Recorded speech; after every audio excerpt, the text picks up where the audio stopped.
रमज़ान मुबारक के आगाज़ के साथ ही कराची में खून के अतियात में कमी के सबब थैलेसीमिया से मुतासरा 1 लाख बच्चे मुश्किलात का शिकार हैं।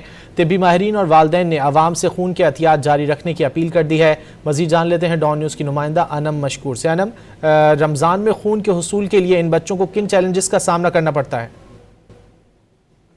जी बिल्कुल, रमज़ान में ख़ास तौर पे माह रमज़ान शुरू होने से पहले ही ब्लड की जो डोनेशंस है उसमें कमी आना शुरू हो जाती है, जिससे सबसे ज़्यादा मुतासिर थैलेसीमिया से जो मुतासरा बच्चे हैं उनको परेशानी का सामना करना पड़ता है। अगर देखा जाए तो पाकिस्तान में तकरीबन 1 लाख बच्चे ऐसे हैं जो कि थैलेसीमिया से मुतासिर हैं। एक महीने में रमज़ान में सबसे ज़्यादा कहा जाता है कि अमवात जो है थैलेसीमिया से मुतासरा बच्चों की होती है। उन्हें किन चैलेंजेस का सामना करना पड़ता है इस महीने में, ऐसी ही एक वालदा हमारे साथ मौजूद है जिनका बच्चा थैलेसीमिया से मुतासिर है। ये बताइएगा कि कितने अरसे से आप ये ब्लड लगवा रही हैं और क्या चैलेंजेस होते हैं कि रमज़ान आने से पहले ब्लड मिलता ही नहीं है?